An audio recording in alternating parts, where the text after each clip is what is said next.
Salut à tous, je suis à Maisons et Objets, dans le nord de Paris. C'est un salon professionnel de décoration et d'ameublement avec plus de 2000 exposants et 70 000 visiteurs. Je vais vous faire découvrir les tendances et mes coups de cœur. Allez, on y va!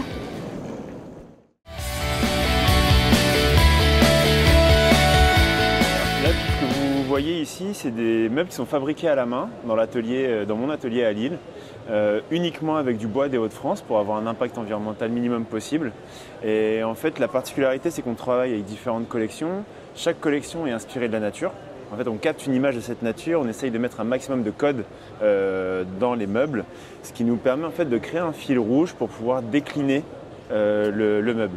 Comme ça, ce qui est important pour nous, c'est que en fait, quand le client a le meuble qui correspond exactement à son besoin chez lui, il arrive en fait à repartir un petit peu dans notre imaginaire de la collection. On a uniquement des collections qu'on dessine et en fait ce qu'on aime c'est que le client arrive, il aime l'histoire qu'on peut proposer et après on décline par rapport à son besoin. En fait on a des clients à l'international, dès que ça sort de l'Europe on l'envoie en caisse, en bois. Par contre tous les pays limitrophes à la France, ce que j'aime moi c'est vraiment aller emmener le meuble directement chez le client pour vraiment aller jusqu'au bout du geste et vraiment l'aider à l'installer. Et des projets futurs? Oui, on a des beaux projets. On a le guéridon ici qui devrait se décliner en grande table basse, vraiment très très grande. On a un projet à Bonifacio aussi en Corse pour un hôtel, pour différents éléments où vraiment j'ai pu voir avec le client de définir précisément les besoins. Et voilà, là c'est les gros projets. Puis grâce à Maisons et Objets, il y en a déjà qui sont en cours. Et c'est combien d'éditions de Maisons et Objets? Là, c'est la première sur un grand stand comme ça, mais j'avais eu la chance l'année dernière d'être présent sur un petit stand qui m'a permis un petit peu de tâter le terrain et de me rendre compte que vraiment les clients que je recherchais viennent sur Maisons et Objets. Et voilà. Et vous aimez quand même l'expérience de Maisons et Objets?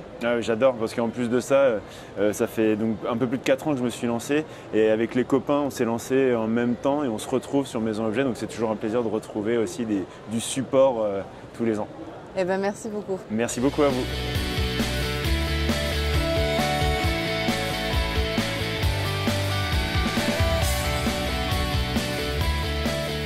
Je suis Corinne Bailly, je suis franco-espagnole, je suis installée à Valencia en Espagne depuis 24 ans. Et ces pièces que vous voyez derrière moi qui sont dérivées des rituels chamaniques et qui sont fabriquées dans la jungle du Darien par une toute petite tribu qui s'appelle les Embera. Ce sont les femmes de la tribu qui ont ce savoir-faire. Cette marque est installée, elle, à Valence en Espagne. Alors comment j'ai débuté, ça pourrait être le sujet d'un livre, parce que c'est un livre qui m'a conduit là-bas. J'avais une galerie d'art à Valence en Espagne et je l'ai fermée parce que je suis partie là-bas pour travailler avec une tribu qui s'appelle les Kuna. Et finalement, j'étais captivée par les masques. J'ai fermé ma galerie et depuis 12 ans, je vis entre le Panama et Valence en Espagne, puisque je vis avec ces tribus. 2 fois dans l'année, je séjourne en pleine jungle. Et depuis 12 ans, nous fabriquons donc ces objets rituels dérivés du chamanisme. Donc l'histoire, je vous fais un résumé parce que c'est une très très longue histoire et un long cheminement. Et ça a changé ma vie.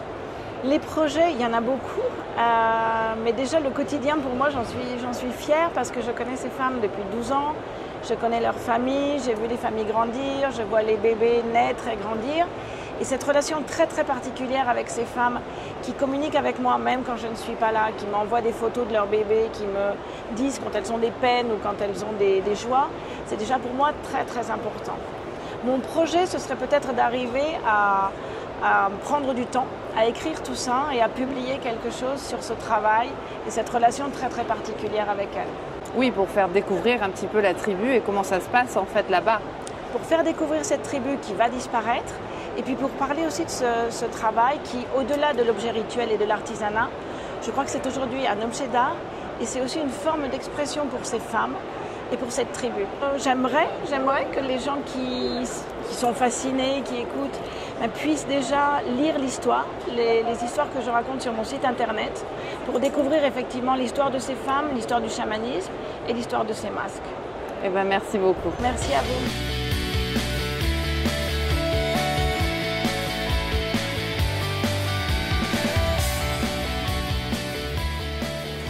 Je m'appelle Laetitia, je suis française, je suis basée au Portugal, donc j'adore peindre, dessiner, j'aime beaucoup les couleurs, donc je m'inspire du Portugal et de tout ce qui m'entoure, donc la nature, etc.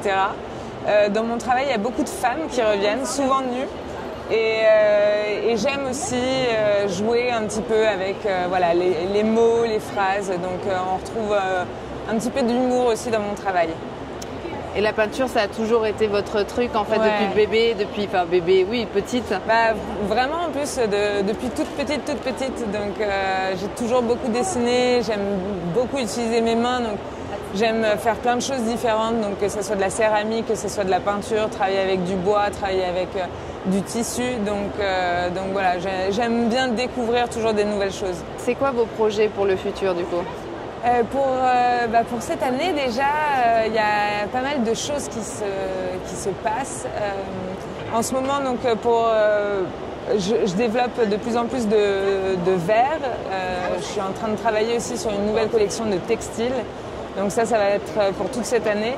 Et aussi, je vais commencer à travailler un peu sur des pièces pour la maison, donc tout ce qui est coussins, etc. Donc, je vais continuer ce monde coloré et essayer de rajouter des petites pièces ici et là. Et donc on peut dire que vous êtes vraiment le quintessence d'avoir une passion et de vivre de sa passion. Complètement, ouais. Et je suis vraiment heureuse d'avoir la chance de pouvoir en vivre. Ce que je peux raconter comme petite anecdote, que ces peintures ont été faites dans mon atelier au Portugal, je crois 5 jours avant Maison et Objets. Et donc je suis restée toute une nuit travailler dans mon atelier pour essayer d'habiller les murs de mon stand. Et voilà, et je suis revenue du Portugal avec mes 2 toiles dans les bras. Et pour vous, Maison et Objets, ça représente quoi en fait ? J'étais curieuse en fait, c'est plus de la curiosité parce que voilà, j'avais envie de voir, d'essayer de rencontrer des gens, des nouveaux clients, parler aussi et voir un petit peu ce que pensent les gens de mon travail parce que je suis souvent dans mon atelier toute seule, donc c'est chouette en fait de pouvoir discuter, voir les réactions des gens, etc. Et donc c'est la première fois pour moi, donc c'était vraiment aussi un essai, j'étais assez curieuse. Et c'est réussi ? Oui, carrément. Ouais, non, c'est très réussi et on a rencontré plein de gens, donc non, c'est excitant. Excellent, merci beaucoup. Non, merci à toi.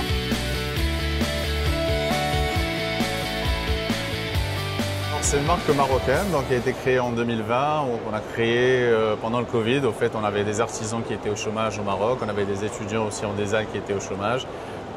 Et nous, il nous fallait aussi des produits donc, à commercialiser. Donc, on a joint tout ce monde-là pour créer une marque, on va dire moderne, de marque de poterie moderne. L'intérêt, c'est d'avoir à la fois le savoir-faire des artisans marocains avec des designs qui peuvent aller avec des designs modernes, un peu dans le style, on va dire, épuré, très simpliste, mais quoique on essaie d'avoir des formes assez originales.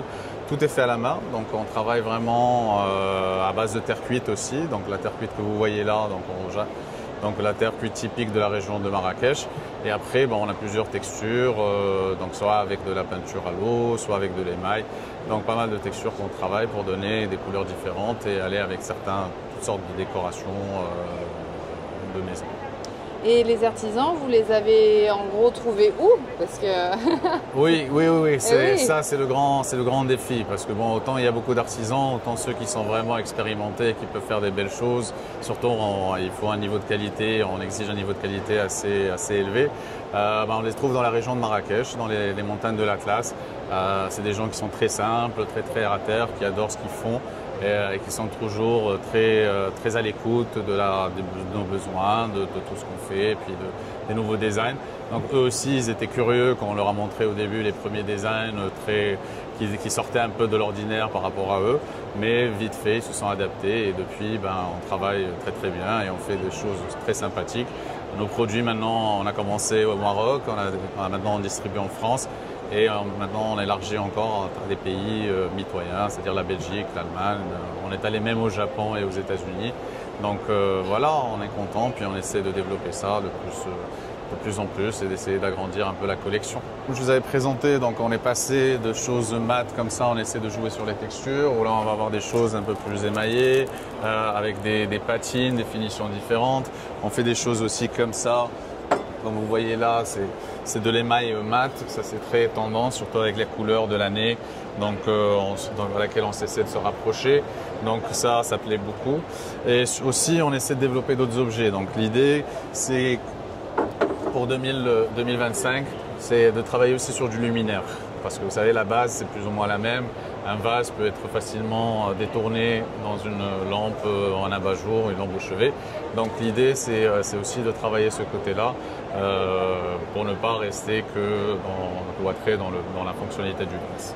Même des vases en terre cuite normale comme ça, comme vous voyez là, on peut y mettre de l'eau. Donc on utilise un traitement spécial qui en même temps ne gâche pas la texture de la terre cuite. Comme vous voyez à l'intérieur, on dirait qu'il n'y a rien, mais au fait il y a une petite protection qu'on utilise justement parce que notre objectif surtout c'est que les produits restent fonctionnels.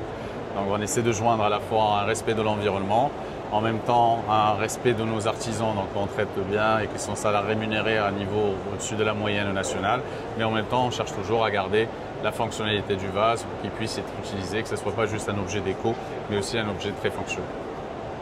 Eh bien, merci beaucoup. Avec grand plaisir, merci d'être passé.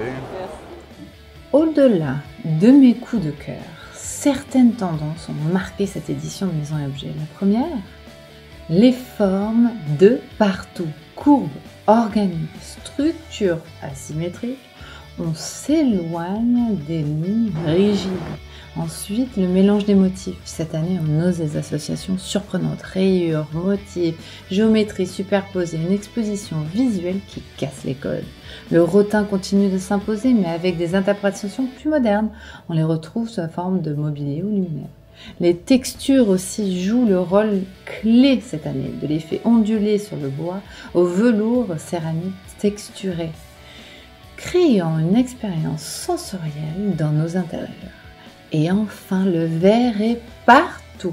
Toutes ces nuances sont à l'honneur. Une couleur qui évoque la nature, la sérénité et qui s'invite dans tous les styles d'intérieur. Vous connaissez sûrement mon opinion sur les tendances, mais tout comme la mode, elles sont très importantes. Elles façonnent notre intérieur et créent une histoire. Laquelle des tendances vous avez aimé le plus? Je me demande. Allez, à bientôt. Bisous.